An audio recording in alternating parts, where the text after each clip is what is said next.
और जब आपकी 5 लाख हो जाती है तो अभी मोस्टली लोगों का क्वेश्चन होता है कि पुर्तगाल में आर्टिकल 89 में 5 लाख करने के बाद हमारा टैक्स कितना जाएगा और कब हमने पे करना होता है। कि अगर हम पुर्तगाल में आर्टिकल 89 में अप्लाई करेंगे अपने डॉक्यूमेंट्स तो हमें कार्ड वगैरह लेट आता है, तो ये भी मैं गाइड करूंगा। इसके बाद आपको इसमें कॉन्ट्रैक्ट नहीं चाहिए अगर आपने आर्टिकल 89 में अपनी 5 लाख करनी है। So hello guys, welcome to my YouTube channel. तो जनाब, जैसा कि नया साल स्टार्ट हो चुका है 2024, और सबसे पहले तो दुआ है सारे लोग अल्लाह करे खुश रहें, हैप्पी रहें। और बहुत ज़्यादा लोग पुर्तगाल में आना चाह रहे हैं और स्टिल आ रहे हैं और स्टिल अपनी फैमिलीज़ के साथ आना चाह रहे हैं। और बहुत ज़्यादा लोग अपना आर्टिकल 88 या 89 में डिसाइड करना चाहते हैं कि हमें कौन से आर्टिकल में जाना है। तो मैं दोनों आर्टिकल्स का बताने लगूँ, आर्टिकल 88 या 89। तो जनाब, अपनी वीडियो को स्टार्ट करते हैं। और अगर तो आप न्यू हैं, चैनल को सब्सक्राइब करें, बेल आइकन पे प्रेस करें। इंस्टाग्राम और फेसबुक का पेज आपको डिस्क्रिप्शन में मिल जाएगा, वहाँ पर आप मुझे मैसेज कर सकते हैं। और जब आप मैसेज करते हैं, हाय हेलो के साथ अपना क्वेश्चन भी बताया करें, अपना मैसेज भी दसिया करो।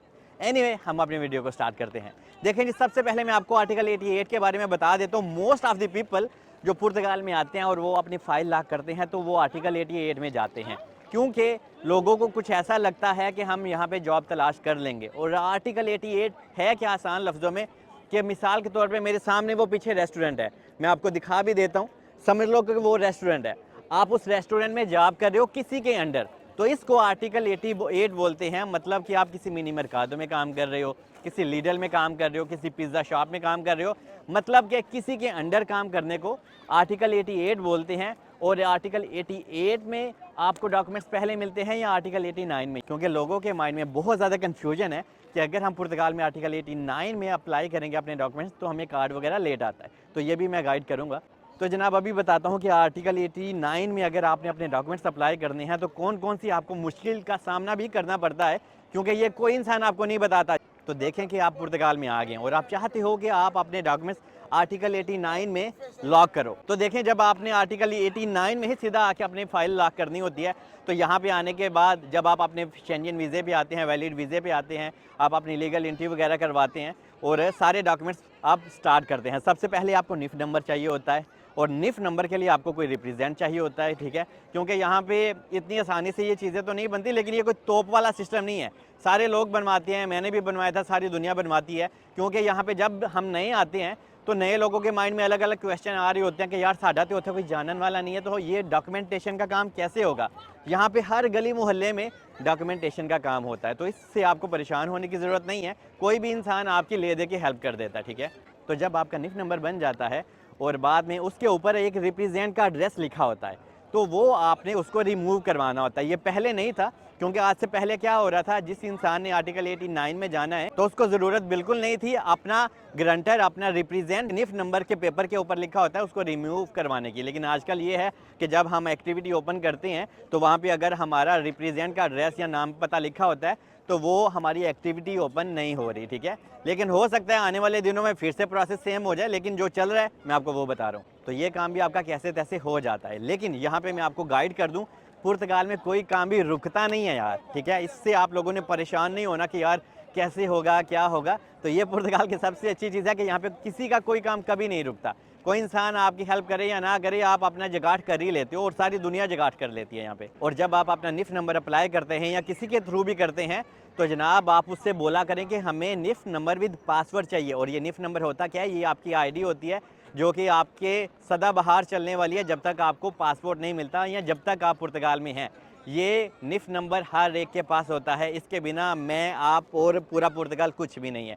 तो जनाब, इसको यहाँ पे फाइनेंस नंबर भी बोलते हैं और कंट्रीब्यूटी नंबर भी बोलते हैं, लेकिन आसान लफ्ज़ों में इसको हम निफ नंबर बोलते हैं। और इसके बाद जब आपका निफ नंबर बन जाता है तो इसके बाद आपने अपना सोशल नंबर अप्लाई करना होता है। तो जनाब, सोशल नंबर भी अगर आपको कोई बंदा नहीं मिलता, सेम प्रोसेस है, वो भी आपको कोई ना कोई जगह आपका हो जाता है। और सोशल नंबर भी आपने विद पासवर्ड ही लेना है। और मैं पासवर्ड का क्यों जिक्र कर रहा हूँ, क्योंकि जनाब यहाँ पे बहुत गलत काम भी होता है। गलत काम क्या, यहाँ पे लोग कभी कभी फेक डॉक्यूमेंट्स आपके नाम का बना देते हैं, यहाँ पे तो पूरा बंदा आपके नाम का खड़ा कर दें वो। तो इस वजह से जब आपके पास वो पासवर्ड भी होता है तो उस पासवर्ड से आप अपना निफ नंबर, आप अपना सोशल नंबर वेरीफाई भी कर सकते हो और लॉगिन भी कर सकते हो। तो इस वजह से आपके पास पासवर्ड होना बहुत बहुत ज़रूरी है। और जब आपका निफ और सोशल बन जाता है, इसके बाद आता है जुनता। What is जुनता? जुनता हम यहाँ पे पुर्तगाल में प्रूफ ऑफ एड्रेस को बोलते हैं, जहाँ पे आपने रहना होता है। जुनता के लिए आजकल लोगों को बहुत ज़्यादा परेशानी का सामना करना पड़ता है, क्योंकि जुनता के लिए यहाँ पे बहुत ज़्यादा लोग पैसे लेते हैं, कोई 300 कोई 200, जहाँ पे कोई लगे उतने में गला काट देते हैं। ठीक है, तो जुनते के लिए यहाँ पे बहुत ही ज़्यादा लोग आजकल पैसे ले रहे हैं। मतलब कि अगर कोई इंसान का वैसे कोई हेल्प कर देता है, कोई अच्छा इंसान मिले तो लोगों का बन भी जाता है, लेकिन आजकल जुनता बनाना बहुत पंगे वाला सिस्टम है। इसके बाद आपको इसमें कॉन्ट्रैक्ट नहीं चाहिए। अगर आपने आर्टिकल 89 में अपनी फाइल लॉक करनी है तो आपको अपना कॉन्ट्रैक्ट बाय करने की कोई ज़रूरत नहीं है। ठीक है, वो आर्टिकल 88 में होता है। तो जनाब इस आर्टिकल में अभी आपने अपनी फाइनेंस में एक्टिविटी ओपन करनी है, और फाइनेंस में एक्टिविटी तभी ओपन होती है जब आपके पास निफ नंबर का पासवर्ड होता है, जिसकी मैं अभी बात कर रहा था। इसमें आपको अपना बैंक अकाउंट भी चाहिए, लेकिन अगर आप नए नए आ रहे हैं तो आजकल आपको यहाँ पे जनाब बैंक अकाउंट ओपन करने में थोड़ी सी प्रॉब्लम का फेस करना पड़ता है। लेकिन यहाँ पे क्या है कि लोग कोशिश भी नहीं करते। तो यहाँ पे ऐसे होता है कि एक बैंक में अगर काम नहीं हुआ तो आपने दूसरी जगह पे ट्राई करना है। और यहाँ पे आजकल काशिया बैंक है जो आजकल आपका बैंक अकाउंट ओपन करता है, लेकिन उसका रेट थोड़ा सा ज़्यादा है पर मंथ के हिसाब से, लेकिन फिर भी आप वहाँ पे जाके अपना अकाउंट वगैरह ओपन करवा सकते हैं। आर्टिकल 89 है तो बहुत अच्छा, लेकिन जब आप इसको अप्लाई करवाना चाहते हैं तो थोड़ा सा आपको प्रॉब्लम फेस करना पड़ता है, लेकिन ये कोई बड़ी बात नहीं है। अगर आपने आर्टिकल 89 में जाने आप चाहते हैं, हाँ भाई मैं खुद फ्रीलांसर में काम करूं, तो थोड़ा सा आप दुश्वार और मुश्किलात का सामना करोगे तो बाद में आपके लिए कामयाबी ही कामयाबी होती है।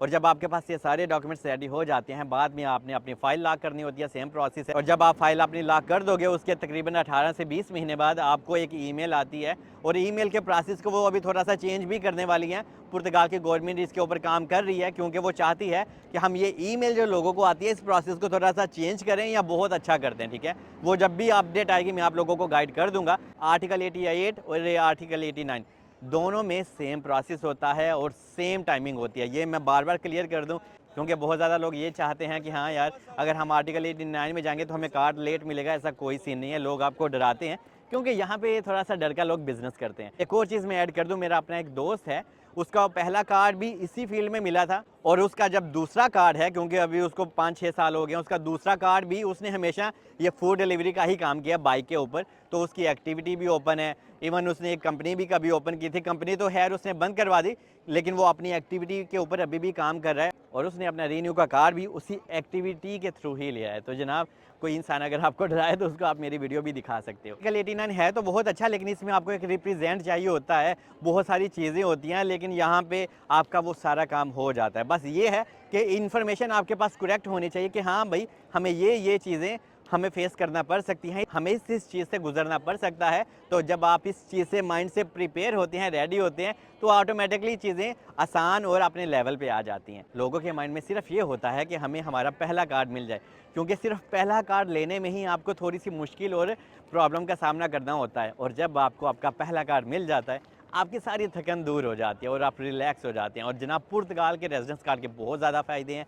बाद में आपको पासपोर्ट अप्लाई करने के लिए भी टाइम मिलता है, लेकिन पहला कार्ड मिलने के 5 साल बाद, क्योंकि यहाँ पे भी आपके पास गलत इन्फॉर्मेशन है कि 5 साल में डायरेक्ट पासपोर्ट मिल जाता है, ऐसा बिल्कुल नहीं है। ठीक है, एनीवे और जब आपकी फाइल लॉक हो जाती है तो अभी मोस्टली लोगों का क्वेश्चन होता है कि पुर्तगाल में आर्टिकल 89 में फाइल लॉक करने के बाद हमारा टैक्स कितना जाएगा और कब हमने पे करना होता है। तो जनाब जब आपकी एक्टिविटी ओपन हो जाती है, फाइल लॉक यहाँ पे हो जाएगी, तो आपको जनाब 3 महीने बाद 2 से 3 महीने बाद अपना टैक्स, अपना ईवा वगैरह भरना होता है। और एक्टिविटी भी 2 किस्म की होती है, क्योंकि जब आप पहली दफ़ा एक्टिविटी पुर्तगाल में ओपन करवाती हैं तो वो 1 साल तक का आपका ईवा फ्री होता है। लेकिन अगर आपने टैक्स पे करना है तो आपको अपनी एक्टिविटी नॉर्मल वाली ओपन करवानी है, जिसके ऊपर आपका टैक्स जाए। और एक भाई हैं जो फूड डिलीवरी का बाइक के ऊपर काम करते हैं, ग्लोवो में, बोल्ट में, ऊबर में, तो जनाब वो 3 महीने बाद अपना ईवा, अपना टैक्स वगैरह पे करते हैं। और वो कमाते मंथली कितना है, तकरीबन उनका 1000 हो जाता है, कभी 900 हो जाता है, कभी 1100 हो जाता है। ये डिपेंड करता है कि एरिया के ऊपर और कभी कभी ऑर्डर्स के ऊपर भी। तो समझ लो कि अगर किसी भी इंसान को 1000 रुपया पर मंथ आता है तो उसमें से आपने 250 यूरो तक का टैक्स वगैरह पे करना होता है। तो ये जनाब सुनहरी है, जिसके वजह से लोग बहुत ज़्यादा क्वेश्चन करते हैं। और वो जो भाई हैं वो 3 महीने बाद कितना टैक्स पे कर देते हैं, ये भी मैं आपको बता दूं ताकि आप लोगों का एक आइडिया बन जाए। वो कभी किसी महीने 635 यूरो पे करते हैं, कभी वो किसी 3 महीने के बाद वो 700 यूरो तक भी गए हैं। तो ये सिस्टम होता है कि 600 से 700 यूरो आपने अपना टैक्स वगैरह पे करना होता है। वीडियो में इतना ही, होप कि मैंने आपको एक चीज़ गाइड कर दिया। अगर मैं कुछ मिस कर गया हूँ या स्किप कर गया हूँ, आप कमेंट्स में लिख सकते सकते हैं और ये भी लिख सकते हैं कि मेरा अगला टॉपिक कौन सा हो। कोशिश करूँगा उसी टॉपिक के ऊपर मैं वीडियो बनाऊँ। बाकी अभी मेरा कैमरा मैन भी बहुत थक गया है। तो जनाब आई लव यू ऑल, दुआ में याद रखें।